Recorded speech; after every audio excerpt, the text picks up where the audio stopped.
Antes de começar o vídeo, deixe seu like e inscreva-se no canal. Assim você me ajudará a fazer mais vídeos para vocês. E depois que assistir, comente qual foi o relato que você mais gostou.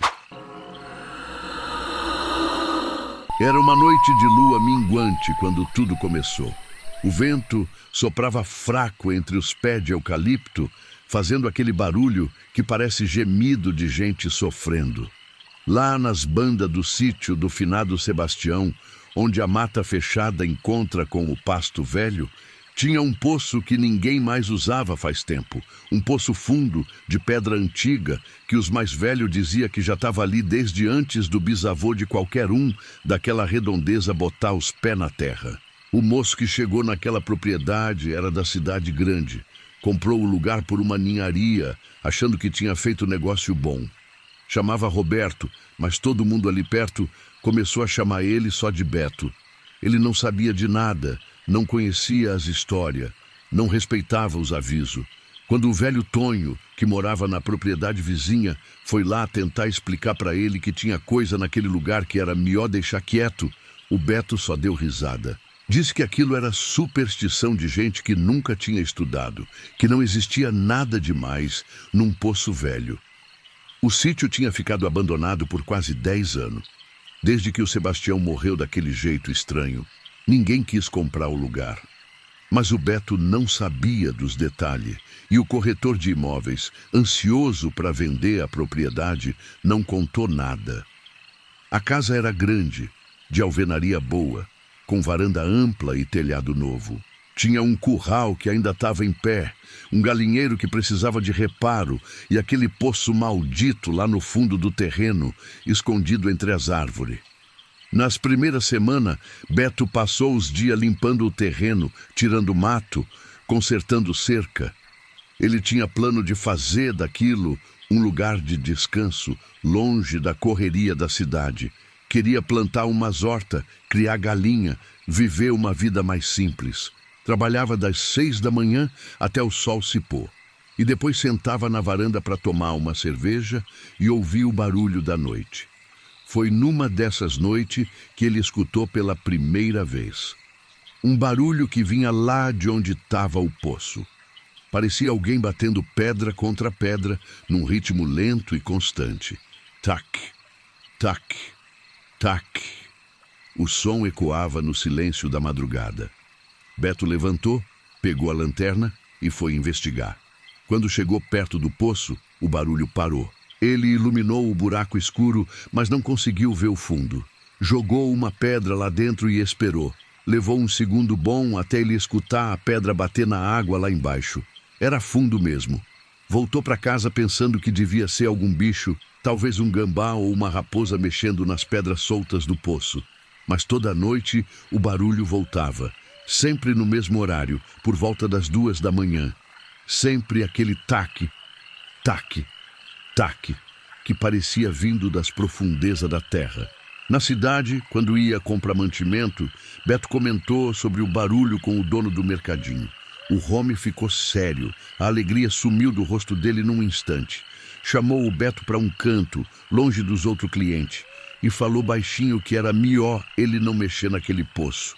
Que o Sebastião tinha morrido tentando limpar ele, que tinham encontrado o corpo do homem lá no fundo, afogado, mesmo ele sendo um nadador bom, e que depois daquilo, coisa estranha começou a acontecer no sítio. Beto deu de ombro. Disse que o velho Sebastião provavelmente tinha escorregado, batido a cabeça e se afogado. Acidente acontece. O dono do mercado balançou a cabeça, preocupado, mas não insistiu. Cada um com seu, cada qual, pensou ele. As semanas foram passando e o barulho continuava. Beto, até que já estava acostumando com aquilo, tinha virado parte da rotina da noite. Mas começou a perceber outras coisas também. De manhã cedo, quando saía para trabalhar, encontrava rastro na terra úmida perto da casa. Rastro de pé descalço, pequeno, que não era dele. Parecia pé de criança. Seguia os rastros e ele sempre levava direto para o poço. Uma noite, quando o barulho começou, Beto resolveu ficar de tocaia. Pegou a espingarda que tinha comprado para espantar predador e ficou esperando na janela do quarto que dava para o fundo do terreno. A lua estava cheia naquela noite, iluminando tudo com uma luz branca e fria. Ele conseguia ver o poço lá longe, um círculo escuro no meio da vegetação. O barulho começou. Tac, tac, tac. E então ele viu. Uma figura pequena, do tamanho de uma criança, saiu de dentro do poço. Subiu pelas pedras como se fosse uma aranha. Os movimentos não eram natural. Quando chegou em cima, ficou parada na borda, olhando para casa. Mesmo de longe, mesmo com a distância, Beto sentiu que aquela coisa estava olhando direto para ele. O coração dele disparou. As mãos começou a suar frio. Ele levantou a espingarda, mirou, mas não conseguiu atirar. A figura ficou ali, imóvel, por uns minutos que pareceu hora. Depois lentamente desceu de volta para o poço. O barulho parou. Beto não dormiu o resto daquela noite. Ficou sentado na cama, a espingarda no colo, esperando o amanhecer. Quando o sol nasceu, ele saiu correndo até o poço. Olhou para dentro com a lanterna potente que tinha. Não viu nada além das paredes de pedra coberta de limo e a água escura lá embaixo. Mas percebeu uma coisa que não tinha notado antes. Na borda interna do poço, logo abaixo da abertura, tinha marca na pedra. Marca de unha. Centena delas, riscando a pedra como se muita gente tivesse tentado subir dali. Ele devia ter ido embora naquele momento, devia ter juntado suas coisas e abandonado aquele lugar. Mas o orgulho não deixou. Não ia sair correndo por causa de uma alucinação, de um truque da mente cansada. Decidiu que ia fechar o poço. Ia jogar terra e pedra ali dentro até entupir completamente e depois ia cimentar a superfície. Problema resolvido. Começou o trabalho no dia seguinte. Pegou a picareta e a pá e começou a quebrar as pedras da borda do poço para jogar lá dentro. O trabalho era duro, o sol estava quente, mas ele estava determinado. Quebrou e jogou pedra o dia inteiro. Quando a noite chegou, ele estava exausto. Tomou um banho, comeu alguma coisa e desmaiou na cama. O barulho daquela noite foi diferente. Não era mais o tac-tac-tac das pedras. Era um arranhão, como unha riscando madeira. Vinha da porta do quarto. Beto acordou suando frio. O barulho continuava. Ele acendeu a luz e o barulho parou. Levantou, pegou a espingarda e abriu a porta de uma vez. Não tinha ninguém no corredor, mas no chão, bem em frente à porta, tinha um rastro de água. Um rastro que levava até a porta da frente da casa. Seguiu o rastro com a arma em punho. A porta da frente estava entreaberta, batendo de leve com o vento. Ele sabia que tinha trancado ela antes de deitar. Saiu na varanda e viu o rastro de água continuando pelo chão de cimento, descendo os degraus, seguindo pelo terreiro. O rastro levava para o poço. Dessa vez não era rastro de pé pequeno, era rastro de mão. Como se alguém tivesse vindo até a casa se arrastando pelo chão. Beto voltou para dentro, trancou todas as portas e janela, empurrou um armário contra a porta da frente. Passou o resto da noite acordado, a espingarda apontada para a porta. O arranhão voltou, mais forte. A porta do quarto chacoalhava. Parecia que tinha algo do outro lado tentando entrar. Ele quase atirou várias vezes, mas conseguiu se controlar. Quando amanheceu, o barulho parou. Beto esperou o sol estar bem alto antes de sair do quarto. A porta da frente continuava bloqueada pelo armário. A janela continuava trancada. Mas dentro da casa, em cada cômodo, tinha rastro de água no chão.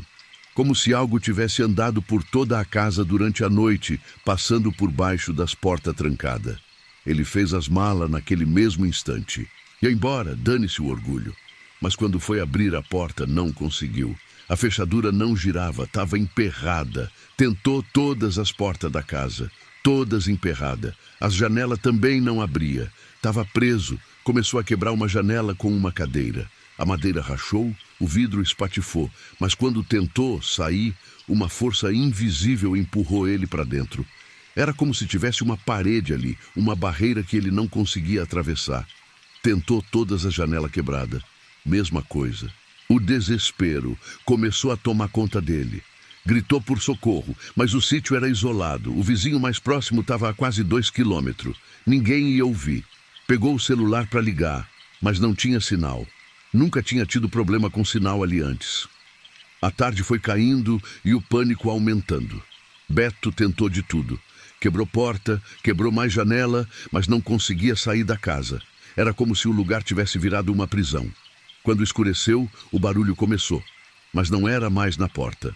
Vinha de dentro da casa, do porão. Um porão que Beto nem sabia que existia até ver a porta dele se abrindo sozinha embaixo da escada. Uma escada de madeira velha descia para o escuro. E lá de baixo vinha o barulho. Tac, tac, tac. E voz. Várias vozes sussurrando coisa que ele não conseguia entender direito. Parecia uma ladainha, uma reza ao contrário. Beto apontou a espingarda para a escada do porão e esperou. Os degraus começou a ranger. Alguma coisa estava subindo. Ele viu primeiro a mão. Uma mão pequena, de criança, agarrando o corrimão. Depois outra mão. E outra. E mais outra. Várias mãos subindo pela escada. E então as cabeças começou a aparecer. Era criança. Umas 5 ou 6 crianças encharcadas, a roupa rasgada, os olhos brancos sem pupila, a boca aberta num grito silencioso. Ela subiu do porão se arrastando, a água escorrendo do corpo delas e formando poça no chão. Beto atirou. A espingarda explodiu no silêncio da casa. O chumbinho atravessou a primeira criança como se ela fosse feita de fumaça. Ela nem se mexeu, continuou se arrastando na direção dele. Ele atirou de novo e de novo até acabar a munição. As crianças continuou avançando. Ele largou a arma e correu para o quarto. Trancou a porta, empurrou a cama contra ela. Escutou as crianças do outro lado, arranhando a madeira. E então uma voz, diferente das outras, mais velha, falou do outro lado da porta. Você não devia ter mexido no poço. Era a voz de um homem, grave, molhada, como se tivesse água na garganta. Ele estava descansando lá no fundo. Estava em paz. Agora você acordou eles. Beto encostou na parede do quarto, tremendo. Quem é você? O que você quer? Eu sou o Sebastião, e esse é meu castigo. Vigiar eles para sempre. Mas você mexeu onde não devia. Agora eles querem sair. A porta começou a rachar. As tábuas se partindo uma por uma. As mãos pequenas atravessavam pelos buracos, agarrando o ar, procurando por ele. O que eu faço? Como eu paro isso? Beto gritou. Não tem como parar, já começou. Você vai ter que tomar meu lugar. Que lugar? Do que você está falando? A porta cedeu.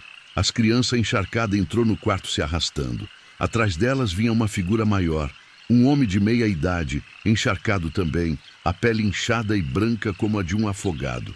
Era o Sebastião. No fundo do poço, alguém tem que vigiar eles, impedir que ele suba. Eu fiz isso por 10 anos, agora é sua vez. As crianças agarrou Beto pelos braços, pelas pernas. A mão delas era gelada como gelo. Ele tentou se soltar, mas era muita criança, muita força. Elas começou a arrastar ele para fora do quarto, pelo corredor, pela porta da frente que agora estava escancarada.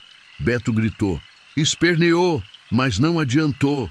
Elas levou ele pelo terreiro, pela grama úmida, direto para o poço. Quando chegou na borda, ele olhou para baixo e viu. Lá no fundo, iluminado por uma luz que parecia vir da própria água, tinha mais coisa, mais gente. Dezenas de pessoas flutuando na água escura, os olhos abertos, olhando para cima. Eles caiu aqui ao longo dos anos, o Sebastião explicou parado atrás dele. Criança que se perdeu na mata, gente que sumiu sem deixar rastro. O poço chamou eles e agora eles não podem sair. Alguém tem que ficar aqui vigiando, impedindo. Eu fiz minha parte, agora é sua vez. As crianças empurrou Beto. Ele caiu pelo buraco escuro, o ar frio passando pelo rosto, os gritos presos na garganta. A queda pareceu durar uma eternidade. Então, a água gelada engoliu ele. A água do poço era mais do que fria. Era um frio que queimava, que entrava pelos ossos, que congelava o sangue nas veias. Beto tentou nadar para a superfície, mas alguma coisa segurou ele. Mão. Dezena de mãos subindo do fundo, agarrando suas pernas, seu tronco, puxando ele para baixo. Ele viu os rostos. Homem, mulher, criança. Todos com os olhos brancos, a boca aberta, a pele inchada. Eles puxou ele mais fundo e mais fundo, muito além do que o poço devia ter. Parecia que não tinha fundo, que o buraco descia até o centro da terra. E então, quando Beto estava prestes a perder a consciência, quando o ar estava acabando nos pulmões dele, tudo parou. As mãos soltou ele. Ele flutuou ali, suspenso na água escura, e sentiu a presença. Algo muito maior que ele, que os outros, que qualquer coisa que ele já tinha sentido. Algo antigo, que estava ali muito antes de qualquer poço ser cavado, antes de qualquer gente pisar naquela terra. E esse algo falou. Não com palavra, mas direto na mente dele. Vigia, não deixa sair. Se sair, vai espalhar. E se espalhar, não vai ter volta. Beto entendeu naquele momento. O poço não era um poço comum. Era uma tampa, uma porta fechada para algo que não podia sair. E os que caíam lá dentro viravam guardião. Viravam parte do selo. A água começou a empurrar ele para cima. Ele subiu rápido, muito rápido, e emergiu na superfície. Quando abriu os olhos, estava amanhecendo. Ele estava na borda do poço, deitado na grama, encharcado e tremendo. Levantou com dificuldade e olhou em volta. Tudo parecia normal. A casa estava ali, intacta. As portas e janela não estavam mais quebradas. Era como se nada tivesse acontecido. Correu até a casa, pegou a chave do carro, entrou no veículo e tentou ligar. O carro roncou, mas não pegou. Tentou de novo. E de novo. Nada. Desistiu e começou a correr pela estrada de terra, querendo se afastar o máximo possível daquele lugar. Correu até não conseguir mais, até as pernas doerem e o pulmão arder. Quando parou para recuperar o fôlego, olhou para trás. E viu o sítio, a casa, exatamente onde ele estava. Tinha corrido em linha reta por quase 1 hora, mas continuava no mesmo lugar. Tentou de novo. Correu na direção oposta. Mesma coisa. Sempre acabava de volta ao sítio. Compreendeu então que não tinha escapatória. Estava preso ali. O lugar não ia deixar ele sair. Não até aparecer outro. Não até alguém mais comprar o sítio e cometer o mesmo erro dele. Os dias foram passando. Beto parou de tentar sair. Sabia que era inútil. Começou a aceitar a sua nova realidade. De dia, ele fazia as tarefas do sítio, cuidava da horta, consertava a cerca, limpava a casa. À noite, quando o barulho começava, ele ia até o poço e ficava lá vigiando, impedindo que as coisas lá de dentro subissem. Nas primeiras semanas, elas tentou várias vezes. As crianças, os afogados, todos eles tentavam subir pela parede de pedra. Mas quando Beto estava lá em cima, vigiando, eles não conseguiam. Algo na presença dele, na aceitação dele do papel que agora era seu, mantinha eles lá embaixo. Com o tempo, ele começou a escutar as histórias deles. À noite, quando tudo estava quieto, ele escutava as vozes vindo do fundo do poço, cada um contando como tinha chegado ali. O menino que tinha se perdido na mata em 1987. A moça que tinha saído para buscar água e nunca mais voltou. O fazendeiro que tinha tentado explorar uma gruta e caído num rio subterrâneo. Todos eles tinham sido atraídos para o poço de alguma forma. E agora estava preso ali, fazendo parte do selo que mantinha algo muito pior trancado embaixo. Beto também escutou sobre os outros que tinha sido guardião antes do Sebastião. Tinha tido vários ao longo dos anos. Alguns tinha ficado década, outros só alguns anos. Dependia de quanto tempo levava até outro incauto comprar o sítio e cometer o erro de mexer no poço. Foi numa dessas conversas noturnas que Beto descobriu a verdade completa. A coisa que estava presa lá no fundo Não era um demônio, não era um espírito. Era algo anterior. Anterior à religião, anterior à civilização. Algo que tinha sido enterrado ali quando a terra ainda era jovem, quando as montanhas ainda estavam se formando. Os indígenas que viveu naquelas terras muito tempo atrás sabia disso. Eles nunca construiu aldeia perto daquele lugar. Mantinha distância, respeitava o que estava ali. Mas quando os colonizadores chegou, quando começou a desmatar e construir, alguém decidiu cavar um poço e cavou no lugar errado. O poço penetrou a barreira natural, criou uma fenda na prisão. E a coisa lá embaixo começou a chamar, começou a atrair gente. Os primeiros que caiu ali virou guardião involuntário.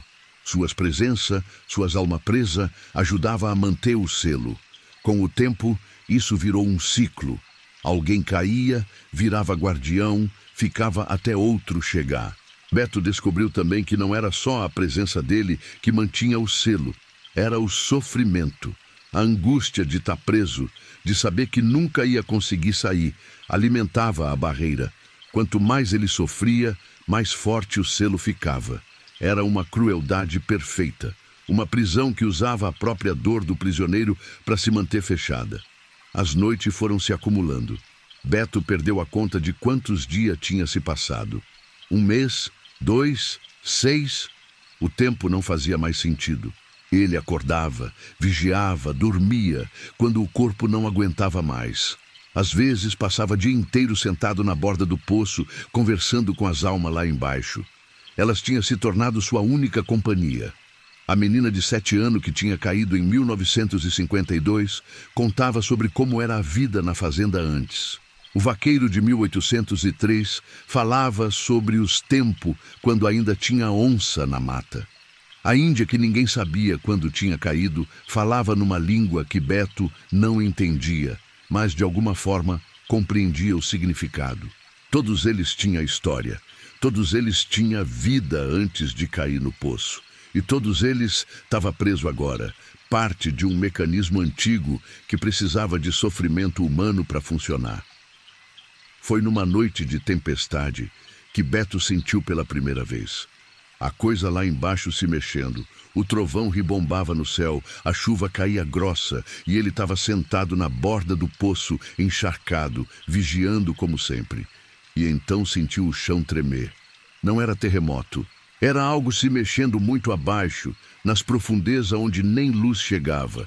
Algo imenso se virando no sono. As águas do poço começou a borbulhar. As vozes dos afogados começou a gritar em pânico. Ele está acordando! A voz do Sebastião ecoou do fundo. Você mexeu demais no poço, enfraqueceu o selo. Beto se levantou, o coração disparado. O que eu faço? Desce, desce agora e ajuda a segurar. Sem pensar 2 vezes, Beto pulou no poço. A água gelada o engoliu novamente. Ele nadou para baixo, seguindo as luzes fracas que os espíritos emitia. Quanto mais fundo ia, mais quente a água ficava. Não era calor natural. Era algo errado, algo que vinha de baixo. Chegou onde os outros estavam. Dezenas de espíritos flutuando em círculo de mão dada, formando uma corrente. No centro deles, uma escuridão mais profunda que qualquer coisa que Beto já tinha visto. Uma escuridão que se mexia, que respirava. Entra na corrente, o Sebastião gritou. Beto pegou na mão da criança mais próxima. A mão era gelada, mas firme. Quando o círculo se fechou, ele sentiu a força de todos eles combinada, fluindo como eletricidade, e essa força empurrando para baixo, mantendo a escuridão no lugar. Ficou ali por horas, ou foi dia, ele não sabia. O tempo não existia nas profundezas do poço, só existia o esforço constante de manter aquela coisa presa. Ele sentia ela lutando, tentando subir. Sentia a raiva, a fome de milênio. Uma fome que só podia ser saciada com sofrimento, com destruição. Quando finalmente a coisa voltou a dormir, quando a escuridão parou de se mexer, o círculo se desfez. Beto nadou para a superfície, exausto de uma forma que ia além do físico. Estava cansado na alma. Saiu do poço e caiu na grama tremendo. Agora entendia completamente. Não era só vigiar. Quando necessário, ele tinha que descer lá e ajudar a segurar. Tinha que ser parte ativa do selo. E se um dia o selo quebrar completamente, se aquela coisa conseguir sair... Não quis pensar nisso. Os meses continuou passando. Beto desenvolveu uma rotina. De dia tentava manter alguma aparência de normalidade. Plantava coisas na horta que nunca ia comer. Consertava cerca que não prendia nada. À noite, vigiava. E quando a terra tremia, quando a coisa lá embaixo se mexia, ele descia e ajudava a segurar. Sua aparência mudou. O cabelo ficou completamente branco, mesmo ele tendo só 35 anos quando chegou ali. A pele ficou pálida, os olhos fundos. Ele parecia um fantasma andando pela propriedade. E talvez fosse. Talvez já tivesse morrido e só não sabia ainda. Foi num dia de sol forte, quase meio-dia, que ele viu o carro. Outro carro vindo pela estrada. Dessa vez, era uma família. Pai, mãe e 2 crianças. Eles parou e desceu, olhando o sítio com interesse. O pai tinha um papel na mão, provavelmente da imobiliária. Beto se escondeu atrás da casa, observando. A família andou pelo terreno, os pais comentando sobre as possibilidades, as crianças correndo e brincando. Então, o menino mais velho, um garoto de uns 12 anos, viu o poço. Pai, olha, tem um poço aqui. Beto sentiu o sangue gelar. Correu na direção deles, gritando. Sai daí, não chega perto. A família se assustou. O pai empurrou as crianças para trás dele. Protetor. Quem é você? Isso é propriedade privada. Eu sei, eu moro aqui. E tô avisando, esse lugar é perigoso. Não compra ele. Leva sua família embora. A mãe pegou o celular, provavelmente para ligar para a polícia. Beto se aproximou, desesperado, tentando explicar, mas sabia como devia parecer. Um maluco, sujo, de cabelo branco, olho arregalado, falando coisas sem sentido sobre poço amaldiçoado. O pai da família apontou para o carro. Vamos embora, agora. Eles entrou no carro rapidamente e saíram em disparada. Beto ficou ali, no meio da estrada, vendo eles sumirem. E então sentiu a puxada. Mais forte que nunca. Algo o arrastando de volta para o poço. Quando chegou lá, a água estava agitada, borbulhando violentamente.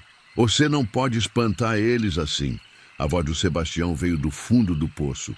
Tem que deixar alguém vir, tem que deixar alguém assumir seu lugar.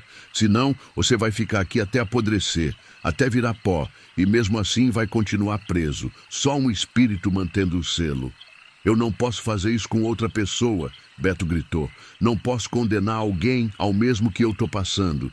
Então vai sofrer para sempre. Essa é sua escolha. E foi. Beto escolheu sofrer. Escolheu espantar qualquer um que chegasse perto. Melhor ele ficar preso para sempre do que passar isso adiante. Era a única coisa decente que ainda podia fazer. Os anos se arrastou. Quanto? Ele não sabia mais. Tinha parado de contar, parado de marcar. Talvez 5 anos, talvez 20. O sítio foi se deteriorando ao redor dele. A casa desmoronou completamente. O curral virou ruína. Só o poço permanecia, sempre intacto, sempre esperando. Beto vivia como um bicho agora. Dormia onde dava, comia o que encontrava na mata. Sua roupa tinha virado trapo. Ele nem parecia mais humano. Era só um guardião. Só uma peça no mecanismo que mantinha aquela prisão funcionando. E continuaria assim, para sempre. Lá longe, na cidade, a gente ainda comentava sobre o sítio do finado Sebastião, sobre como o lugar era assombrado, sobre como ninguém que comprava ele conseguia ficar lá muito tempo. Sempre acontecia algo que fazia eles desistir e fugir. Mas ninguém sabia da verdade. Ninguém sabia sobre o poço, sobre o que estava preso lá embaixo, sobre os guardião que se revezava mantendo o selo intacto. E era melhor que ninguém nunca soubesse. Porque se soubesse, se tentasse quebrar o selo, se deixasse aquilo sair... Bem, isso era algo que nem os guardiãos sabia direito. Só sabia que era ruim. Muito ruim. O tipo de ruim que acabaria não só com aquele pedaço de terra, mas se espalharia, como uma praga, como uma doença. E era por isso que Beto continuava ali. E continuaria até outro incauto comprar o lugar. E esse outro continuaria até vir mais um. E assim ia, geração após geração, mantendo algo antigo, algo terrível, trancado onde devia estar. Lá no fundo do poço do finado Sebastião, onde a água era escura e o frio queimava os ossos, onde dezena de alma penada vigiava em silêncio, esperando, sempre esperando. E se você um dia passar por uma propriedade abandonada, com uma casa velha caindo aos pedaços e um poço de pedra antiga lá no fundo, coberto de mato, não chega perto, não tenta mexer, não ignora os avisos dos mais velhos, porque alguns lugares têm história, tem segredo, tem coisa que é melhor deixar como tá. E esse poço tem todas essas coisas e mais um pouco, muito mais. A lua continuou nascendo e morrendo no céu, as estações mudou, e Beto continuou ali, um guardião solitário de um segredo que ninguém mais lembrava. Um homem que escolheu o sofrimento eterno em vez de passar a maldição adiante. E talvez, no fim, essa tenha sido a única escolha certa que ele fez desde que chegou naquele lugar maldito. Tinha uma casa no fim da rua de terra, depois da última curva, onde a estrada ficava estreita e o mato começava a engolir tudo.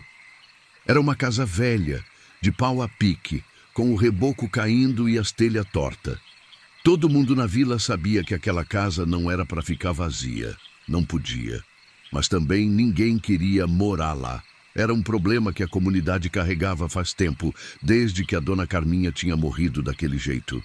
O rapaz que chegou na vila chamava João Pedro, mas logo todo mundo começou a chamar ele só de Jão.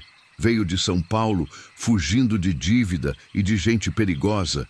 Precisava de um lugar barato para morar, um lugar onde ninguém fosse achar ele. Quando o seu Zeca, dono do bar na praça, mencionou que tinha uma casa disponível, o João nem perguntou o preço. Disse que pegava. O seu Zeca ficou sério. Coçou a cabeça, olhou para os lados e então puxou o João para um canto. Oi, aqui, moço. Aquela casa lá, a do fim da rua, ela é de graça. Pode morar nela sem pagar nada, mas tem uma condição. Condição? Que tipo de condição? Não pode deixar ela vazia. Tem que sempre ter alguém morando lá.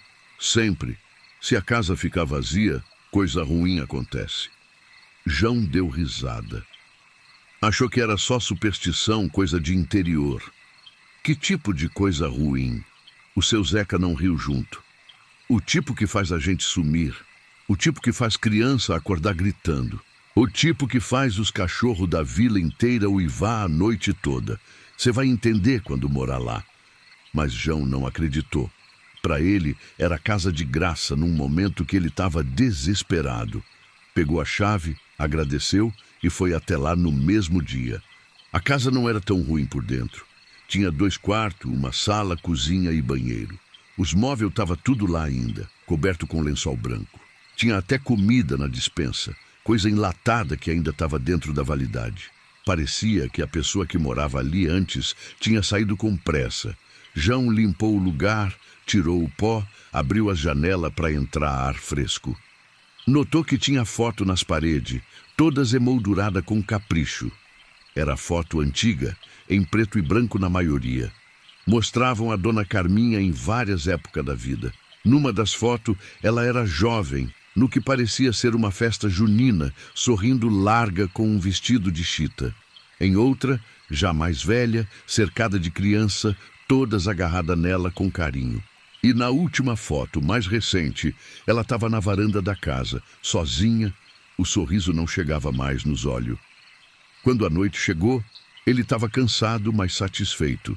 Comeu alguma coisa, tomou um banho e deitou na cama do quarto maior. A cama era confortável, o colchão ainda bom. Apagou a luz e fechou os olhos. Foi quando escutou uma voz de mulher vindo da sala, cantando. Era uma cantiga antiga, daquelas que a avó canta para neto dormir. A voz era suave, melodiosa. mas tinha algo errado nela. Algo que fazia os pelos do braço do João arrepiar. Ele se levantou devagar, o coração batendo forte. Acendeu a luz do quarto e abriu a porta com cuidado. O corredor estava escuro, a sala também. Ele tateou a parede procurando o interruptor e acendeu a luz. Não tinha ninguém. A cantiga parou no mesmo instante que a luz se acendeu. O silêncio voltou, pesado, opressivo.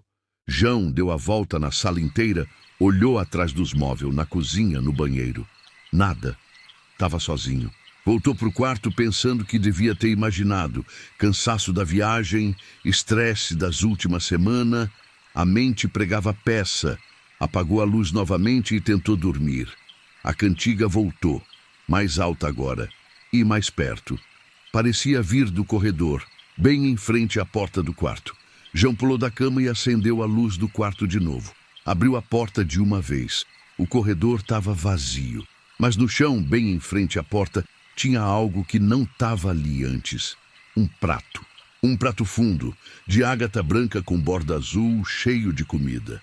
Feijão tropeiro ainda fumegando, como se tivesse acabado de sair do fogão. As mãos do João começou a tremer. Ele não tinha feito aquela comida. Não tinha nem os ingredientes para fazer. E ele tinha acabado de passar por aquele corredor. O prato não estava lá. Alô? Ele chamou, a voz falhando. Tem alguém aí? Nenhuma resposta. Só o silêncio e o prato fumegante no chão. João não dormiu mais naquela noite. Ficou sentado na sala, todas as luzes acesas, esperando amanhecer. Quando o sol nasceu, ele saiu correndo até o bar do seu Zeca. O velho estava abrindo o estabelecimento quando o João chegou, ofegante, os olhos arregalados. O que aconteceu na casa? Quem era a dona Carminha? O que ela fez? O seu Zeca suspirou fundo. Mandou o João sentar e serviu um café forte. Então começou a contar. A dona Carminha tinha morado naquela casa por mais de 50 anos. Era uma mulher sozinha, nunca tinha casado, nunca tinha tido filho. Teve um noivo uma vez, lá nos anos 50, mas ele morreu na construção da rodovia nova, soterrado num desbarrancamento. Depois disso, ela nunca mais quis saber de homem. Dedicou a vida toda para cuidar dos outros. Ela adorava cuidar. Cozinhava para todo mundo na vila, cuidava das crianças quando os pais tinham que trabalhar, ajudava quem estava doente. Era o coração da comunidade. Quando alguém morria, era ela que preparava o corpo. Quando alguém nascia, era ela que ajudava no parto. Casamento, batizado, aniversário, qualquer celebração, a dona Carminha estava lá, ajudando, cozinhando, organizando, mas com o tempo as coisas foram mudando. A vila foi crescendo, virando quase uma cidade pequena. As pessoas foram ficando mais ocupadas, mais independentes, construíram um posto de saúde, então não precisava mais da dona Carminha para ajudar nos partos. Abriu uma funerária na cidade vizinha, então não precisava mais dela para preparar os mortos. As famílias foi ficando mais fechada, fazendo suas próprias festas, suas próprias comidas. A dona Carminha foi ficando de lado. As visitas foi rareando. De uma por dia, passou para uma por semana. Depois uma por mês, até que praticamente parou. E ela foi definhando junto. Começou a ficar confusa, a esquecer as coisas. Demência, os médicos disseram quando finalmente alguém levou ela para consultar. Mas já estava avançado. Ela precisava de cuidado constante, de supervisão. Mas ninguém quis assumir a responsabilidade. Todos tinham sua desculpa.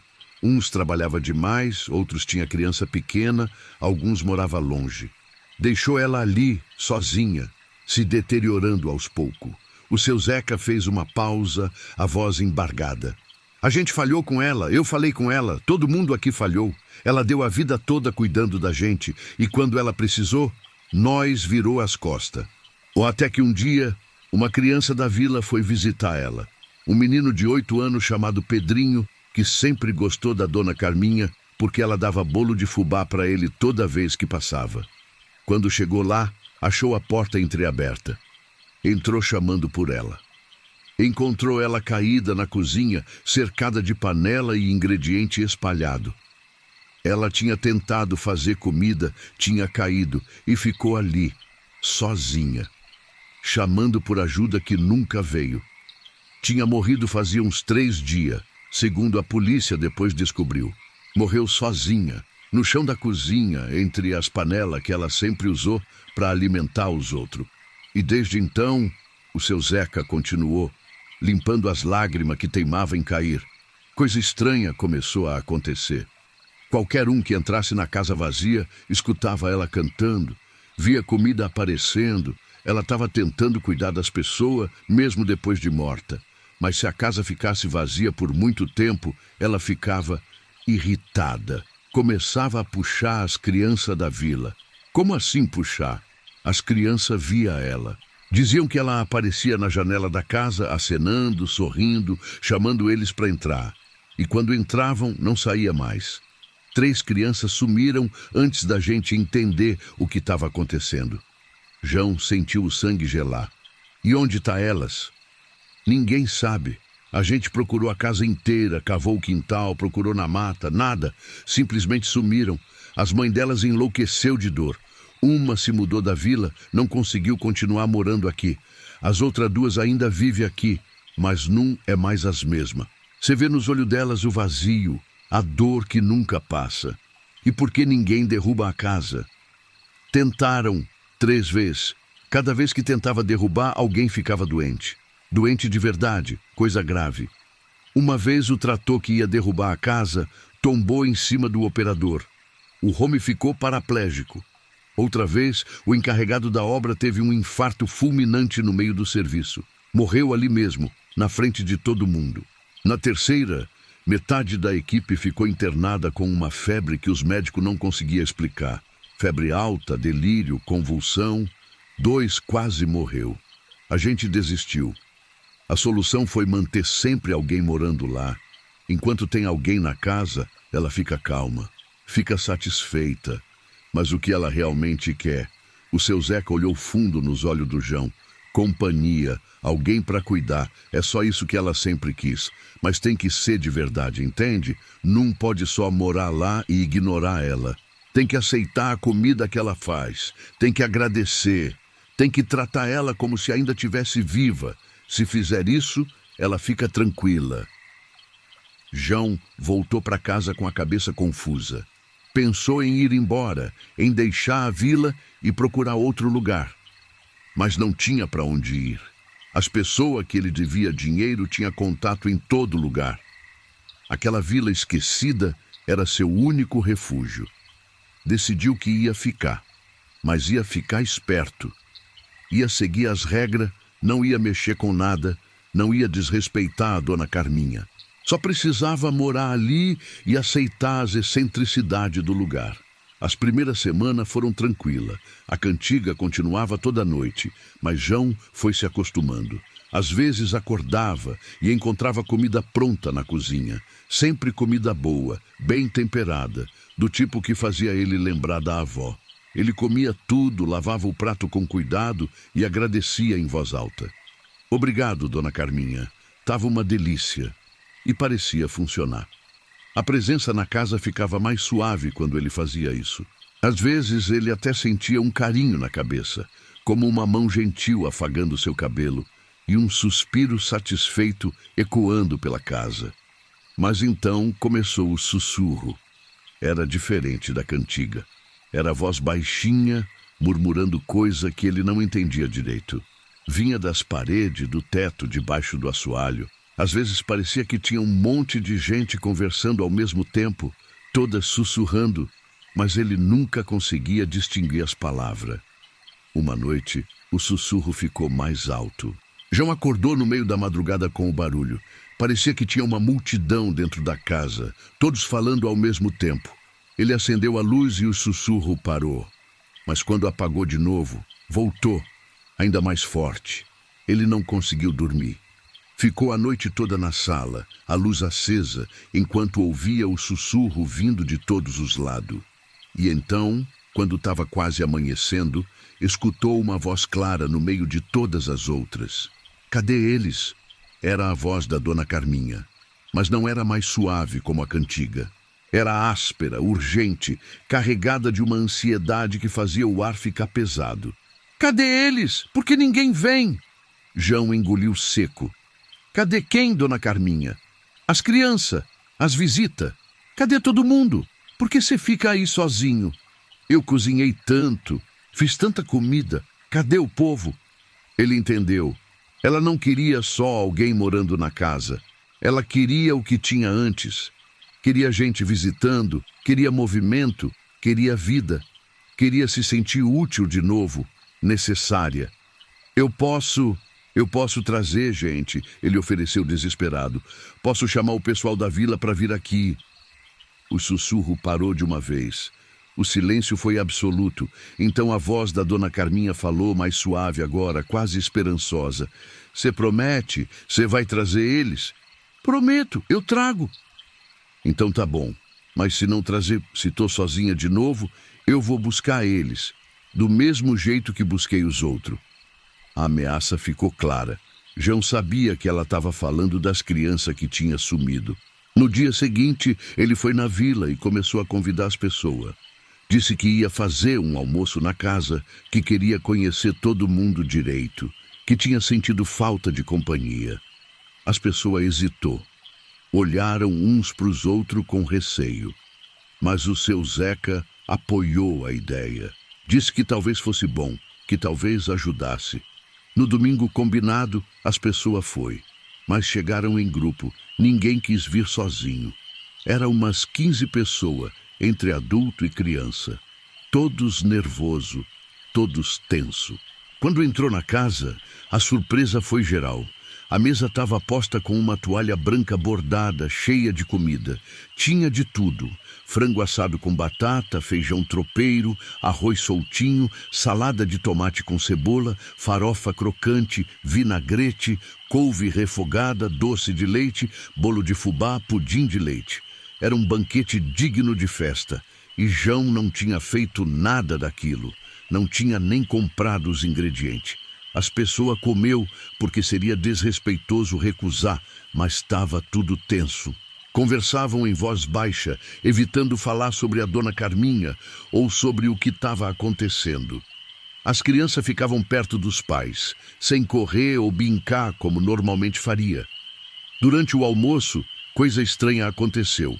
Uma das cadeiras se mexeu sozinha, como se alguém invisível tivesse sentado. Um copo se encheu de suco sem ninguém tocar nele. E todos escutaram, bem baixinho, aquela cantiga familiar. A cantiga que a dona Carminha sempre cantava. Uma das mulheres começou a chorar. Era a dona Teresa, uma das mães que tinha perdido a filha. Ela está aqui, eu sinto minha menina também. Logo depois de comer, as pessoas começaram a ir embora, agradecendo pela refeição, mas claramente desconfortável. Saíram apressado, olhando para trás, com medo de ver algo que não queria. Quando o último visitante saiu, João sentiu a temperatura da casa aumentar. Um calor sufocante, como se um forno tivesse acendido. Ele começou a suar instantaneamente. E então a voz veio cheia de raiva e decepção. Não foi suficiente. Eles vieram, mas não ficou. Não foi visita de verdade. Ele estava com medo. Não queria estar aqui. Mas eles vieram. Eu cumpri minha promessa. Não foi suficiente. Eles não gostam mais de mim. Não quer mais minha companhia. Os objetos na casa começou a chacoalhar violentamente. Os pratos no armário, as cadeiras, a mesa, tudo tremendo como se tivesse um terremoto. O quadro na parede caiu com estrondo, o vidro se espatifando. A porta do quarto bateu sozinha, uma vez, duas, três, cada vez mais forte. As janelas se abriam e fechavam. Os talheres voaram da gaveta e caíram no chão com barulho ensurdecedor. Eu preciso de mais, preciso que eles voltem, preciso cuidar deles, preciso que alguém precise de mim. João percebeu naquele momento que não tinha como satisfazer ela. Não importava quantas pessoas ele trouxesse. Nunca seria como era antes. Nunca seria a mesma coisa. A dona Carminha queria uma época que não existia mais. Uma comunidade que tinha mudado. E ela não conseguia aceitar isso. Estava presa num ciclo de necessidade e rejeição que não tinha fim. Ele tinha que sair dali. Tinha que abandonar a casa, mesmo sabendo o que aconteceria. Pegou suas poucas coisas, enfiou na mochila com pressa e foi para a porta da frente. A porta não abriu. Puxou a maçaneta com força. Nada. Chutou. Nada. Tentou a porta dos fundos. Também trancada. A janela não se mexia, como se tivesse sido pregada e soldada na estrutura. Ele estava preso. Você não vai embora. Você prometeu cuidar de mim. Prometeu trazer visita. Prometeu não me deixar sozinha. Eu tentei. Eu trouxe gente. Eu fiz o que a senhora pediu. Não foi suficiente. Nunca é suficiente. Ninguém nunca fica. Ninguém nunca quer ficar. A casa começou a ficar escura, mesmo sendo meio da tarde. Sol ainda alto lá fora. Uma escuridão não natural foi tomando conta de tudo, começando pelos cantos e se espalhando como tinta preta sendo derramada. João pegou a lanterna do celular e iluminou em volta, as mãos tremendo tanto que o feixe de luz dançava pelas paredes. O que viu quase parou seu coração. Tinha gente na casa, dezena de pessoas parada, imóvel, olhando para ele. Pessoas transparentes, como se fosse feita de fumaça ou névoa. Ele reconheceu alguns. Era gente que tinha morrido na vila ao longo dos anos. O finado Antônio, que tinha sido ferreiro e morreu de câncer 10 anos atrás. A dona Lourdes, que vendia doce na feira e tinha sofrido um derrame. O professor Geraldo, que tinha dado aula na escolinha por 30 anos e morreu dormindo, velhinho e cansado. Todos eles olhando para ele em silêncio, os olhos vazios, a expressão de pura tristeza. E no meio deles, uma figura pequena, curvada pela idade, a Dona Carminha. Ela não parecia assustadora, parecia só velha e cansada, muito cansada. Os olhos dela era triste, carregado de uma solidão tão profunda que parecia um poço sem fundo. As rugas no rosto contava história de ano de sorriso dados aos outros, mas nenhum recebido de volta no final. Eles estão aqui comigo agora, ela falou, a voz fraca e rouca. Todos que eu amava, todos que me abandonou. Eu trouxe eles de volta, chamei eles, e eles vieram, porque eu precisava, porque não aguentava mais ficar sozinha. João olhou para os espíritos em volta e percebeu. Não era só os adultos, tinha 3 crianças também. 3 crianças pequenas, de mão dada, parada perto da Dona Carminha. As crianças que tinham desaparecido. Eles estão presos aqui, com a senhora, estão onde deviam sempre ter ficado, comigo, cuidando de mim, me fazendo companhia. Nunca mais vão embora, nunca mais vão me deixar sozinha. Mas isso é errado, Dona Carminha. A senhora não pode prender as pessoas assim. Essas crianças, elas tinham família, tinha vida pela frente. E eu não tinha? Eu não tinha vida? Eu não merecia ser cuidada também? Eu passei 50 anos cuidando dos outros e quando chegou minha vez, ninguém quis, ninguém ligou. Morri sozinha no chão, pedindo por ajuda que nunca veio. Então agora eles ficam, todos eles. E você também. Os espíritos começou a se mover, se aproximando do João em círculo. Ele recuou até bater na parede, sem ter para onde correr. As mãos translúcidas se estenderam na direção dele, frias como gelo, quase tocando sua pele. Não, eu não fiz nada de errado com a senhora. Eu vim morar aqui, aceitei sua comida, trouxe visita, eu tentei... Mas você ia embora, ia me deixar sozinha de novo, ia quebrar sua promessa. Todo mundo sempre quebra as promessas. Eu não tinha escolha. A senhora não pode ser satisfeita. Não importa o que eu faça, nunca vai ser suficiente. A Dona Carminha pareceu considerar isso. Os espíritos parou de avançar, ficando imóvel.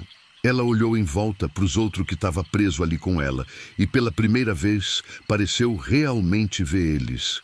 Ver o sofrimento. Vê a prisão. João aproveitou o momento de hesitação. Sua voz saiu mais calma agora, mais gentil. A senhora está fazendo com eles a mesma coisa que fizeram com a senhora. Está prendendo, está aprisionando, Está causando sofrimento. A senhora sabe como isso dói, dona Carminha. A senhora passou por isso. Por que fazer a mesma coisa com os outros? A expressão da dona Carminha mudou. As rugas no rosto dela pareceu ficar mais funda, os olhos mais tristes. E pela primeira vez, desde que tinha morrido, ela pareceu compreender o que tinha feito.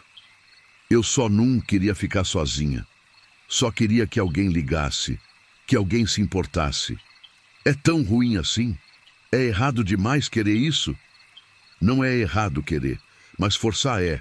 A senhora não está criando amor ou carinho, está criando prisão. E prisão só gera mais sofrimento. Mas ninguém liga de verdade. Ninguém nunca ligou, no final. Isso não é verdade, dona Carminha. Muita gente ligava para a senhora. Muita gente tem lembrança boa. Eu conversei com o seu Zeca. Ele chorou contando sobre a senhora. Ele sente culpa todo dia por não ter cuidado melhor. A dona Teresa também. Ela disse que a senhora ajudou no parto dela, que salvou ela e a filha. Ela não esqueceu. Ninguém esqueceu. As pessoas só se perderam no caminho. Ficaram ocupadas demais. Cometeram erros. Mas não significa que parou de ligar. A lágrima começou a escorrer pelo rosto da dona Carminha. Lágrima transparente, de espírito, que sumia antes de tocar o chão, mas carregava toda a dor de ano de solidão. Quando eu morri, eu fiquei 3 dias caída ali, na cozinha. 3 dias inteiros. E ninguém veio. Ninguém sentiu minha falta. Eu chamei por ajuda, gritei, chorei, mas ninguém escutou, ninguém veio. Isso não é ligar, isso é esquecer, isso é abandonar.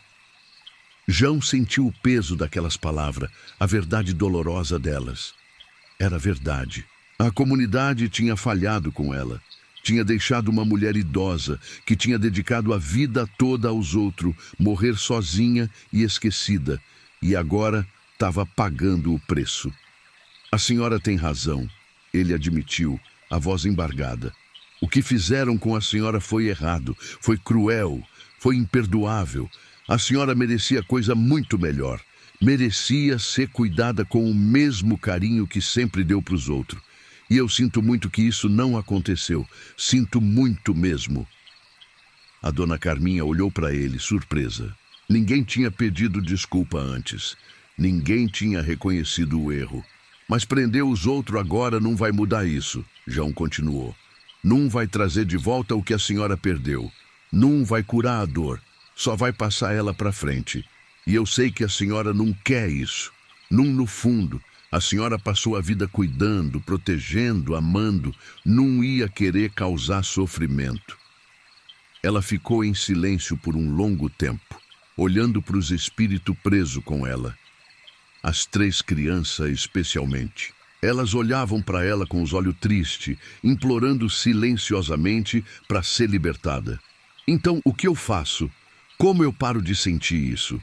Como eu paro de estar tão sozinha? A solidão, ela dói. Dói mais que qualquer coisa. É um buraco que não se enche. É um frio que não aquece. É um grito que ninguém escuta. Deixando ir, deixando eles descansar. E descansando a senhora também. Do outro lado a senhora não vai estar sozinha. Vai ter gente esperando. Gente que amou a senhora de verdade. Mas eu tenho medo. Medo do que vem depois. E se lá também tô sozinha? E se não tem ninguém? E se é só vazio? Foi quando um dos espíritos se moveu. O finado Antônio deu um passo à frente, a voz saindo fraca, mas clara. Você não vai estar sozinha, Carminha. Nós tudo vai estar lá, esperando. Mas você precisa deixar nós ir primeiro, soltar nós dessa prisão, deixar nós descansar de verdade. Outros espíritos começou a falar também. A dona Lourdes, com a voz gentil que sempre teve. Eu lembro quando você cuidou de mim quando tive pneumonia. Passou noite em claro na minha casa, fazendo compressa, dando remédio, salvou minha vida. Eu nunca esqueci disso. O professor Geraldo também falou. E eu lembro quando você alimentou meus alunos, aquelas crianças pobres que vinham para a aula com fome, você dava prato de comida, dividia o que tinha, mesmo não tendo muito. Você foi essencial para aquela geração. Um por um, os espíritos contou suas memórias. Momento em que a dona Carminha tinha feito diferença. Vida que ela tinha tocado, amor que ela tinha dado. E ela escutou, as lágrimas caindo cada vez mais. Então eu fiz diferença? Minha vida importou? Importou muito, o finado Antônio falou. Mas agora você precisa deixar nós ir. E precisa ir também, descansar, receber o carinho que merece. As 3 crianças se aproximaram da dona Carminha. A menor, uma menina de uns 6 anos, pegou na mão dela. Nós não tá com raiva, nós entende, mas nós quer ir para casa, quer ver nossas mães, por favor. A dona Carminha olhou para baixo, para aquela mãozinha pequena segurando a dela. E algo se quebrou dentro dela. Toda a raiva, toda a amargura, todo o ressentimento que tinha acumulado, desmoronou de uma vez. Me perdoa, ela sussurrou. Me perdoa por ter feito isso com vocês. Eu estava tão perdida, tão sozinha, não sabia mais o que fazer. Nós perdoa, a menina falou. Agora deixa nós ir. Lentamente, tremendo, a dona Carminha ergueu as mãos. Uma luz suave começou a brilhar no peito de cada espírito. Luz dourada, quente, que crescia e se espalhava. E então, um por um, eles começaram a desaparecer. Mas dessa vez, ao invés de simplesmente sumir, ele se transformou em luz pura. Luz quente, acolhedora, que subia em direção ao teto e atravessava, indo para algum lugar além. Cada um deles, antes de ir, olhou para Dona Carminha. Alguns acenou, outros sorriu. As 3 crianças mandaram beijo. E então não tinha mais ninguém. Só João e a velha senhora fantasma, sozinhos na sala que lentamente voltava a se iluminar. A escuridão começou a recuar. A luz natural da tarde voltou para casa, entrando pela janela. A temperatura normalizou. Os objetos parou de chacoalhar. E a dona Carminha também estava ficando transparente, começando a desaparecer, sua forma se dissolvendo aos poucos. Obrigado, ela sussurrou para João, a voz quase inaudível agora, por me ajudar a entender, por me mostrar que eu estava errada, por me lembrar de quem eu era antes da solidão me consumir. A senhora não estava errada em querer companhia, João disse, a própria voz embargada. Só estava errada no jeito de conseguir. Mas no fundo, a senhora continuava sendo a mesma pessoa boa. Só estava machucada demais para ver. Ela sorriu. Foi um sorriso triste, mas também aliviado. Finalmente em paz.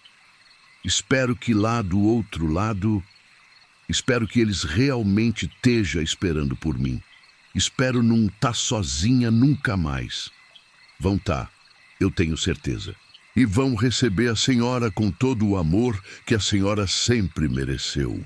A dona Carminha deu mais um passo e começou a brilhar também.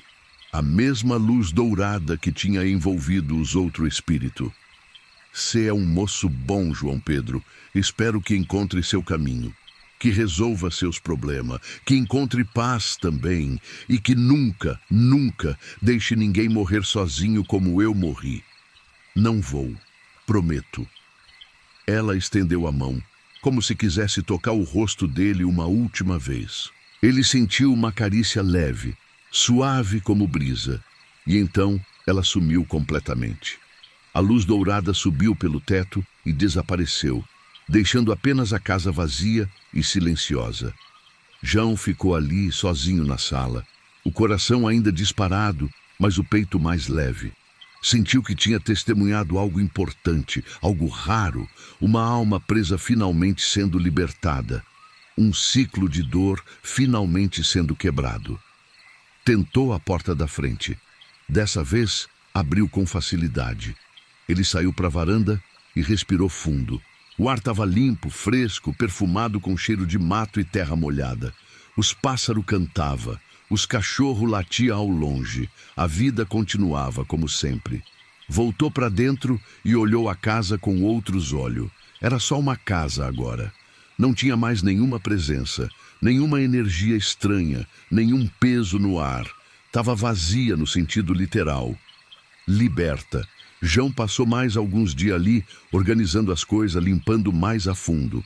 Embalou os pertences da dona Carminha com cuidado e carinho, como se fosse coisa de família. Levou as fotos emolduradas para o seu Zeca, que prometeu guardar e depois montar um cantinho de memória dela na vila. Conversou longamente com o velho sobre o que tinha acontecido. O seu Zeca ficou surpreso, aliviado e também profundamente triste. A gente deveria ter cuidado dela melhor. Não deveria ter esperado ela morrer para sentir culpa. Mas vocês podem fazer melhor agora, João falou. Podem aprender com isso. E foi o que aconteceu. O seu Zeca reuniu os moradores mais velhos da vila e conversou sobre a dona Carminha, sobre quem ela era, como ela tinha ajudado todo mundo, como ela tinha sido esquecida no final. Muita gente chorou. Muita gente sentiu o peso da culpa. A gente falhou com ela, uma das senhoras admitiu, soluçando. Estava todo mundo tão ocupado com suas próprias vidas que esqueceu de cuidar de quem sempre cuidou da gente. Ela deu tanto e a gente não deu nada de volta quando ela mais precisou. O que aconteceu, aconteceu. João falou, repetindo as palavras que tinha dito para dona Carminha. Mas vocês podem fazer diferente agora. Tem outras pessoas idosas na vila? Gente que mora sozinha? Tinha. Uns 6 ou 7 espalhados pela vila e pelo sítio próximo. Então visita eles, leva comida, conversa, passa um tempo com eles. Não deixa ninguém mais morrer sozinho e esquecido. Faz isso pela memória da dona Carminha. Faz isso para honrar ela. Eles concordou e cumpriu.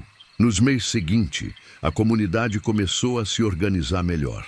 Criou um sistema de visita para os idosos, um grupo que se revezava para garantir que ninguém ficasse isolado. Fazia um almoço comunitário toda semana, onde todo mundo se reunia. A casa da dona Carminha, depois de bem limpa e reformada, virou um ponto de encontro, um lugar onde as pessoas se reuniam para cuidar uns dos outros. As 3 crianças que tinham desaparecido foram encontradas 2 dias depois da dona Carminha ir embora. Estavam na mata, dormindo debaixo de uma árvore, como se tivesse acabado de tirar um cochilo. Não lembravam de nada do tempo que passaram desaparecida. Só lembravam de ter ido visitar a dona Carminha, comido bolo e depois, nada. Um vazio. Voltaram para as famílias, saudável e intacta, como se nunca tivesse saído. As mães delas choraram de alívio, choraram de alegria. E também choraram pela dona Carminha, finalmente entendendo que ela nunca quis machucar as crianças. Só queria companhia, só queria não ficar sozinha. João voltou para São Paulo 2 semanas depois. Enfrentou seus problemas de frente, como tinha prometido a si mesmo. Negociou suas dívidas, conseguiu um parcelamento, arranjou um trabalho honesto, reconstruiu sua vida tijolo por tijolo, dia por dia. E nunca esqueceu o tempo que passou naquela vila, naquela casa assombrada, com aquele fantasma solitário. Anos depois, quando sua vida já estava estabilizada, ele voltou para visitar. A vila tinha crescido um pouco, mas mantinha aquele jeitinho acolhedor de interior. A casa da dona Carminha ainda estava de pé, mas agora era usada como centro comunitário oficial.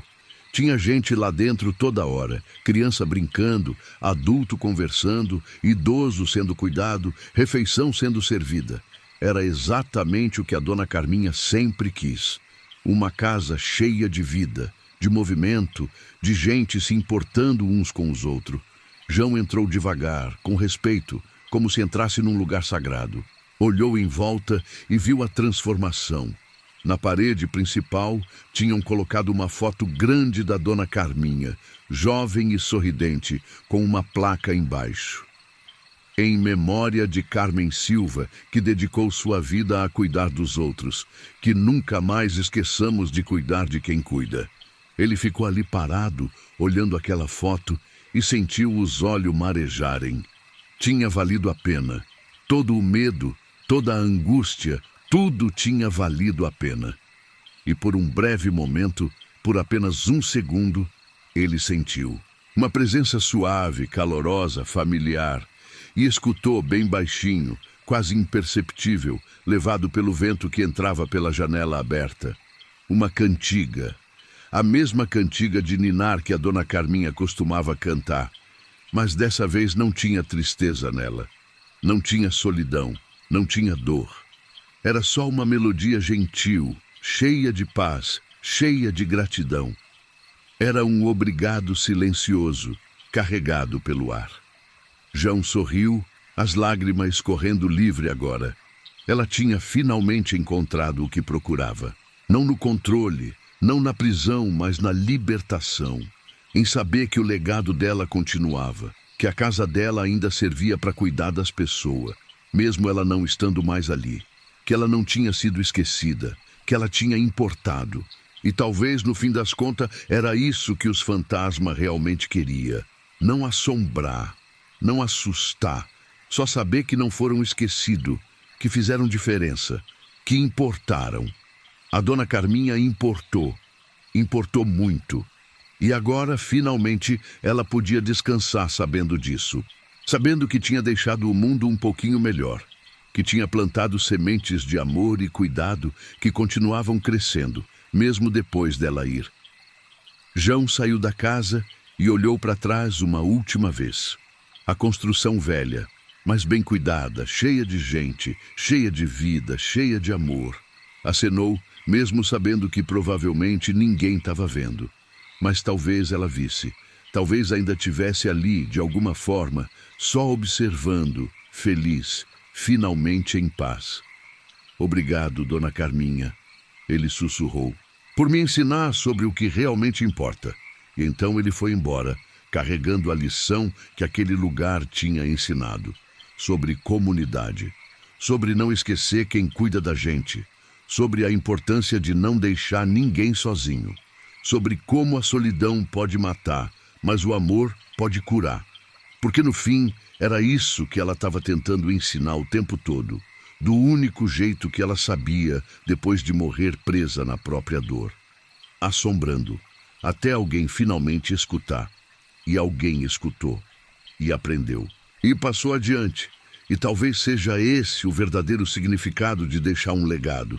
Não nas coisas grandes, não na fama ou fortuna, mas em como você tocou as vidas das pessoas, em como você cuidou delas, e em como elas, depois de você ir, continuam cuidando umas das outras. A dona Carminha conseguiu isso. No final, apesar de tudo, conseguiu. E agora, finalmente, ela podia descansar, em paz, para sempre. Tinha uma plantação de milho que ninguém mais queria trabalhar. Ficava uns 5 quilômetros fora da cidade, numa área que o pessoal chamava de Várzea do Silêncio. O nome era estranho, mas fazia sentido quando você chegava lá. Não tinha passarinho cantando, não tinha grilo chiando de noite, não tinha nem vento fazendo barulho nas folhas. Era um silêncio pesado, do tipo que machuca os ouvidos de tão forte que é. A plantação tinha pertencido ao seu Matias, um homem solitário que cultivava milho e feijão fazia uns 40 anos. Ele morava sozinho numa casinha de madeira no meio da propriedade. Nunca tinha casado, nunca tinha tido filho. As pessoas da cidade diziam que ele era esquisito, que falava sozinho, que passava as noites conversando com os espantalhos que ele mesmo fazia. E os espantalhos do seu Matias era obra de arte. Isso ninguém podia negar. Ele fazia tudo artesanal, costurava as roupas, esculpia as cabeças em madeira, pintava os rostos com um detalhe impressionante. Cada espantalho parecia uma pessoa de verdade, com expressão própria, jeito próprio. Tinha uns 20 espalhados pela plantação, todos diferentes, todos olhando para os visitantes com aqueles olhos pintados que parecia seguir a gente. O seu Matias morreu fazia 6 meses, ninguém sabe direito como. Acharam ele caído no meio da plantação, entre os pés de milho, já duro. O médico disse que foi o coração, mas não tinha como saber ao certo porque o corpo já estava começando a apodrecer quando encontraram. Demorou 3 dias até alguém sentir falta dele e ir lá verificar. Depois da morte, a propriedade ficou abandonada. O seu Matias não tinha família, não tinha herdeiro. A prefeitura assumiu o terreno e tentou vender, mas ninguém quis comprar. Tinha algo de errado naquele lugar. Todo mundo sentia. Aquele silêncio não era natural. E os espantalho continuava lá, vigiando, como se estivesse esperando algo. Foi quando o Marcelo chegou na cidade. Ele era agrônomo recém-formado, cheio de ideia, querendo fazer diferença. Quando soube que tinha uma propriedade disponível por preço de banana, nem pensou 2 vezes. Ignorou os avisos dos local, ignorou as histórias sobre o lugar ser amaldiçoado. Para ele, era só superstição de gente simples. Assinou o contrato de arrendamento por 5 anos e mudou para as terras do finado Matias numa segunda-feira de manhã. Levou suas ferramentas, sua semente moderna, seus planos de transformar aquela plantação numa operação lucrativa. A primeira coisa que notou foi o silêncio. Era perturbador mesmo. Nem uma cigarra, nem um passarinho. Só o vento soprando fraco entre os pés de milho seco. E os espantalho, 22 no total, espalhado estrategicamente pela propriedade. Ele contou todos. Alguns estavam em bom estado ainda. Outros já estavam meio deteriorado, a roupa rasgada, a madeira rachando, mas todos tinham aqueles olhos pintados olhando. Sempre olhando. Marcelo pensou em tirar eles. Ia colocar espantalho moderno daqueles industrial, mas decidiu deixar para depois. Primeiro ia limpar o terreno, preparar a terra, plantar. Os espantalho podia ficar mais um pouco. Passou o primeiro dia trabalhando duro. Limpou a casinha, organizou suas coisas, fez um levantamento da propriedade. Quando a noite chegou, ele estava exausto. Comeu alguma coisa, tomou banho e deitou cedo. Foi no meio da noite que escutou. Passo. Passo lento, arrastado, vindo de fora da casa, caminhando em volta. Ele acordou tenso, o coração acelerando. Pegou a lanterna e iluminou pela janela. Não viu nada. Só a plantação, os pés de milho balançando leve e lá longe os espantalho, imóvel na escuridão. O barulho parou. Marcelo voltou para a cama, mas não conseguiu dormir direito. Toda hora acordava achando que tinha escutado alguma coisa. Quando o sol nasceu, saiu para inspecionar e viu. Rastro na terra úmida em volta da casa. Rastro de pé descalço, mas não era rastro normal. Os pés era grande demais, os dedos muito separados, como se fosse deformado, e tinha algo estranho na marca. Ela era rasa demais, como se o que tivesse feito aquilo não pesasse quase nada. Marcelo seguiu os rastros. Eles davam a volta completa na casa e depois seguia em direção à plantação. Ele foi atrás, curioso. Os rastros levavam direto até um dos espantalhos, o mais próximo da casa, e então paravam. Ele olhou para o espantalho. Era um dos mais bem conservados. Tinha a forma de um homem velho, com chapéu de palha, camisa xadrez desbotada, calça de brim. O rosto esculpido mostrava um homem de bigode, olho fundo, expressão séria. Parecia quase real. Marcelo chegou perto. A base do espantalho estava firme na terra.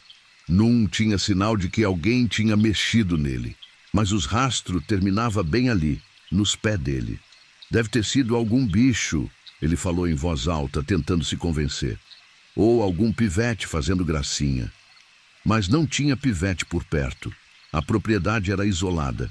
E que tipo de bicho deixaria rastro de pé humano? Ele balançou a cabeça e voltou para o trabalho. Tinha muito a fazer. Não podia ficar paranoico por causa de rastro estranho.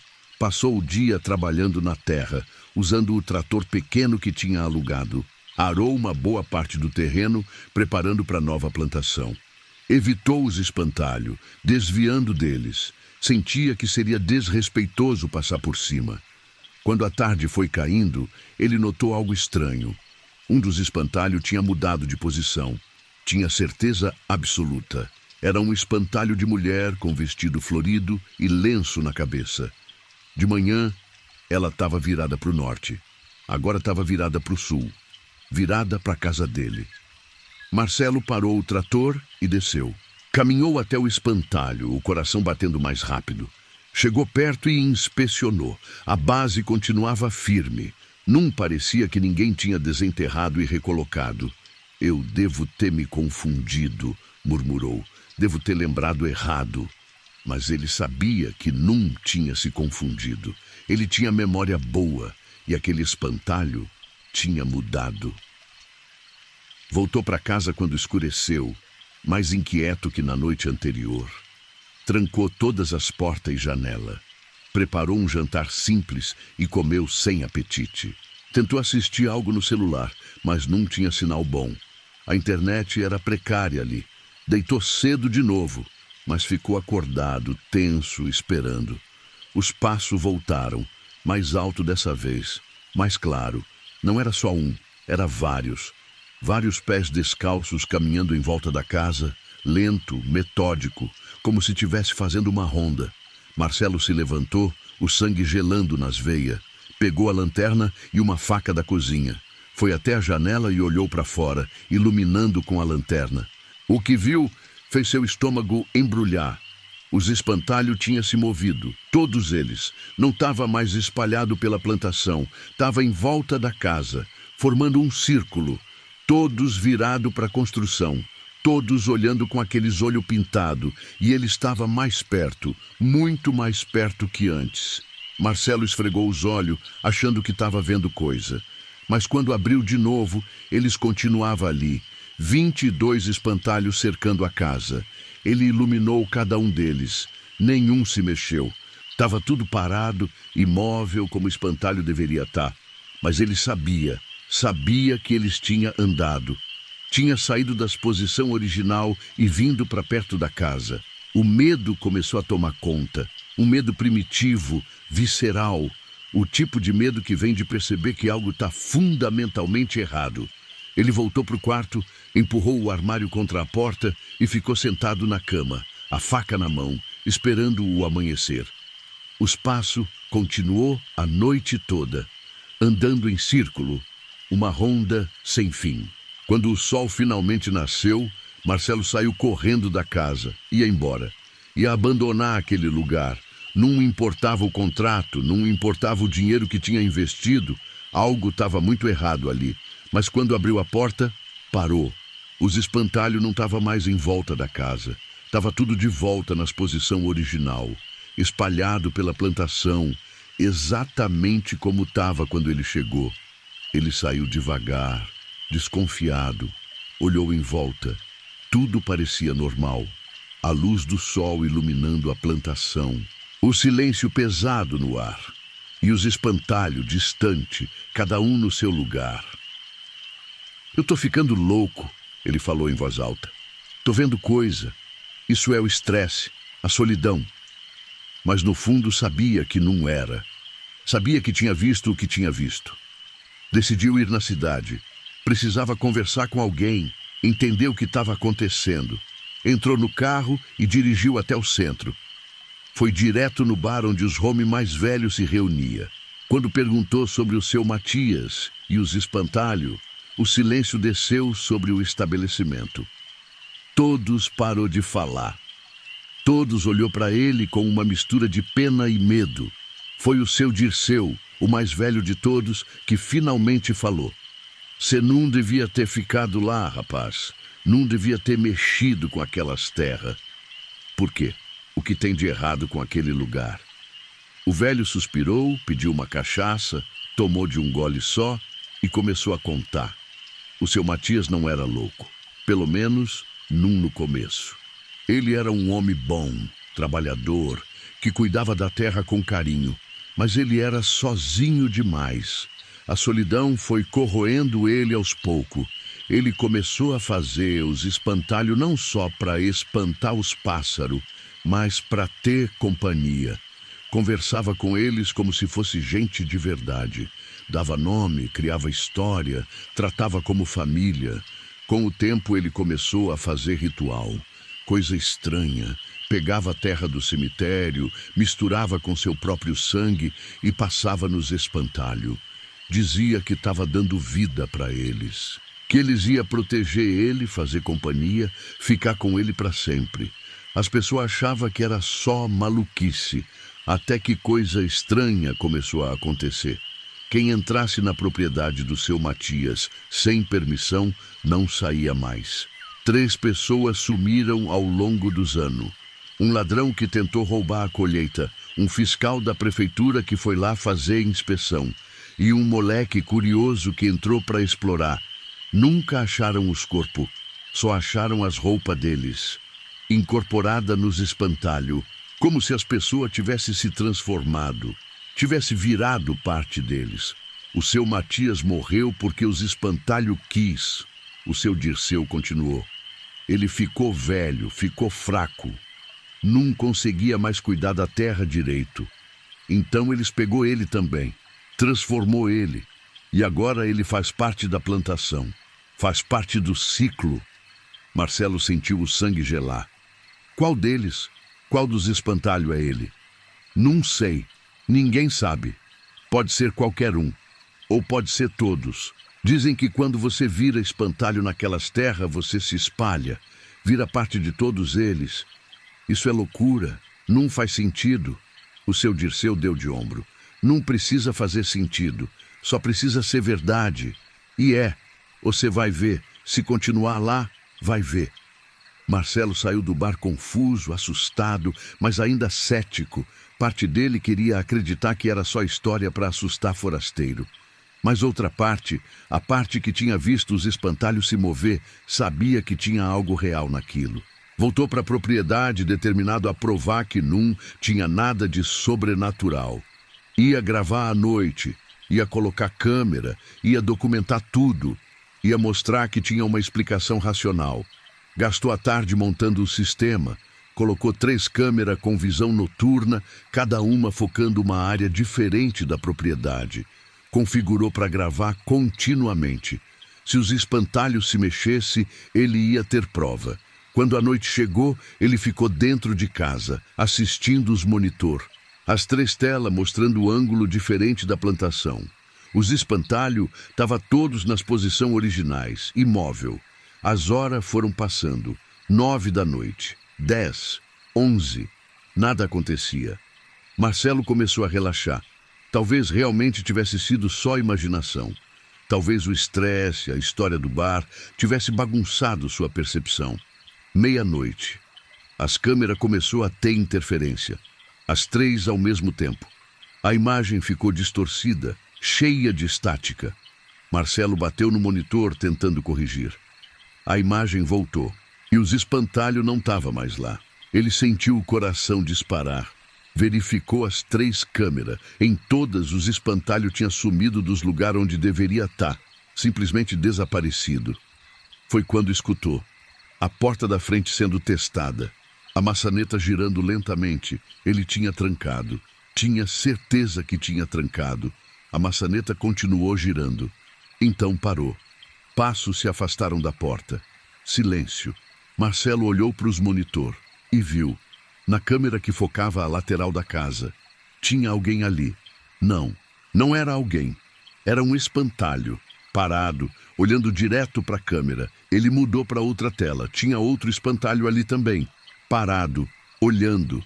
Terceira tela. Mais 2. Ele estava em volta da casa de novo.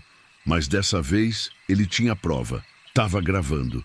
Os espantalhos começou a se mexer nas telas. Movimentos lento, desajeitado, como marionete sendo controlada por cordão invisível. Eles se aproximou da casa. Chegaram até a janela. Os rostos de madeira pintada pressionando contra o vidro. Marcelo recuou, aterrorizado. Podia ver eles agora, não só nas telas, mas na vida real. Os rostos pressionados contra cada janela da casa. Os olhos pintados olhando para dentro, procurando. E então um deles falou.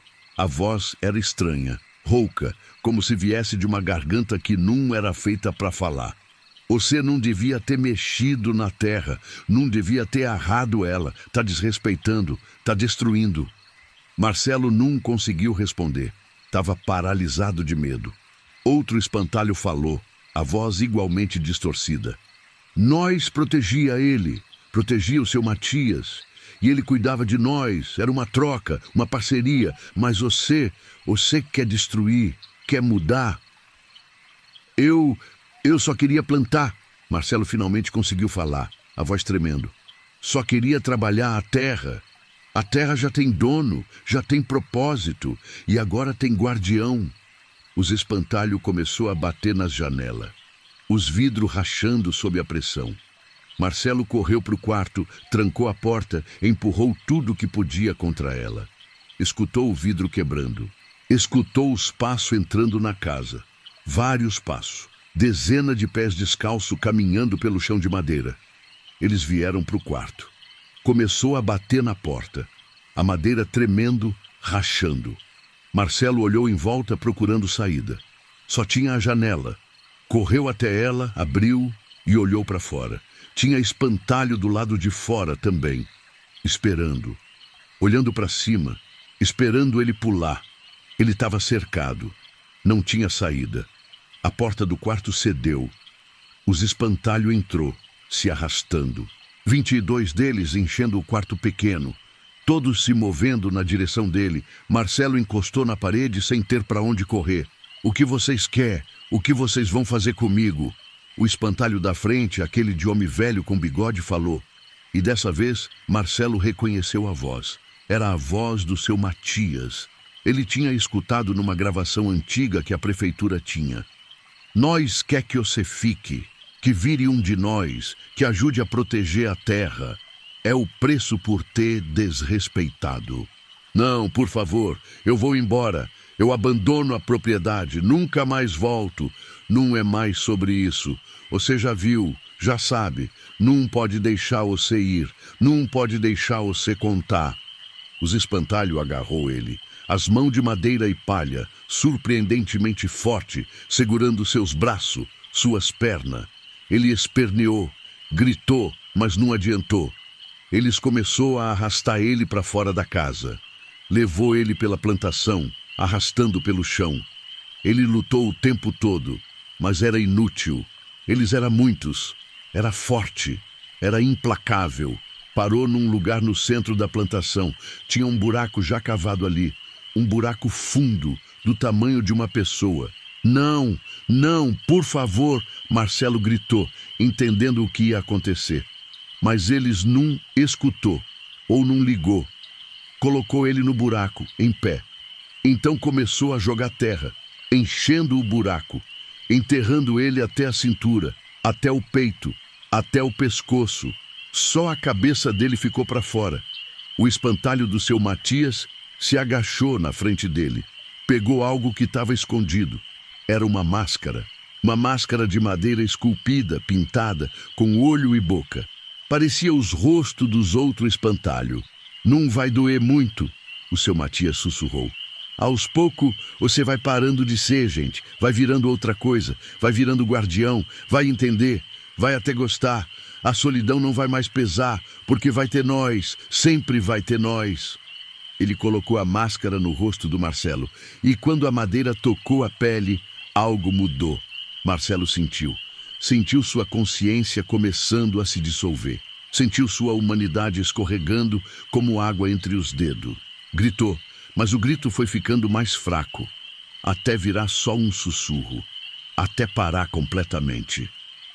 Os espantalhos terminaram de enterrar o corpo dele. Colocou roupas velhas em cima, colocou um chapéu, arrumou os braços na posição certa e então se afastou, admirando o trabalho. Tinha agora 23 espantalhos na plantação. O novo era um rapaz jovem, de óculos, com expressão de surpresa permanentemente esculpida no rosto de madeira. Os outros espantalhos voltou para sua posição original. E o silêncio voltou para a várzea do silêncio. Aquele silêncio pesado, antinatural, que engolia todo o som. Na cidade, quando Marcelo não apareceu por vários dias, algumas pessoas foram lá verificar. Acharam a casa vazia. As coisas dele ainda lá, o carro estacionado, mas sem sinal do rapaz. Procuraram pela propriedade. Não acharam nada.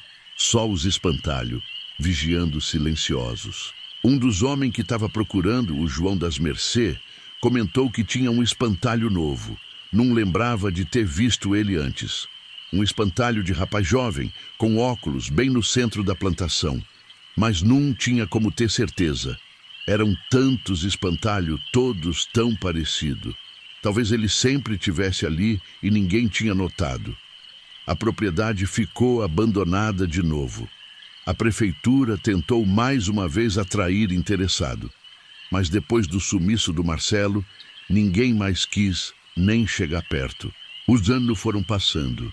A plantação virou mato. A casa desmoronou, mas os espantalhos continuou, resistindo ao tempo, resistindo ao clima, sempre vigiando, sempre esperando. E de noite, quando a lua estava cheia, dizem que eles ainda andam. Fazem a ronda pela propriedade, protegendo, guardando, esperando o próximo incauto que resolver desrespeitar aquela terra. Porque a várzea do silêncio num era mais terra comum.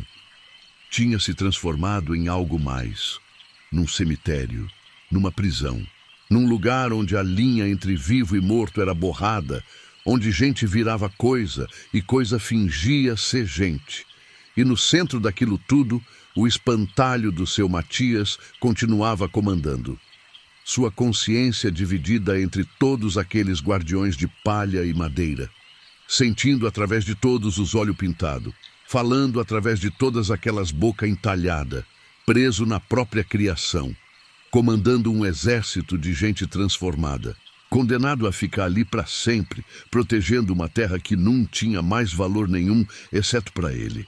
Era uma maldição perfeita, uma prisão sem parede, um inferno particular onde ele era tanto prisioneiro quanto carcereiro. E qualquer um que entrasse ali, qualquer um que desrespeitasse, que tentasse mudar, seria adicionado à coleção.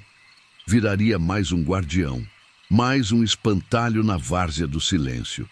As câmeras que Marcelo tinha instalado ficou lá gravando, mas ninguém nunca foi buscar. Ninguém quis saber o que tinha sido gravado naquela última noite, porque no fundo todo mundo já sabia. Sabia que tinha coisa nesse mundo que é melhor deixar quieto, lugares que não deve ser mexido, terra que tem dono, mesmo que esse dono não seja mais totalmente humano. E a várzea do silêncio era um desses lugares.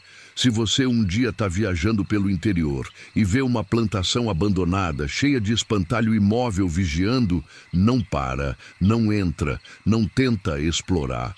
Porque você nunca sabe qual daqueles espantalhos era gente uma vez. Nunca sabe quantos deles ainda têm consciência presa lá dentro, gritando silenciosamente, incapaz de se mexer, incapaz de fugir. E você definitivamente não quer descobrir. Não quer virar o 24º, ou 25º, ou mais um número numa coleção que só cresce, nunca diminui. Deixa os espantalhos em paz. Deixa eles fazer a guarda eterna deles. Porque às vezes os guardião são também os prisioneiros. E não tem libertação para nenhum dos dois.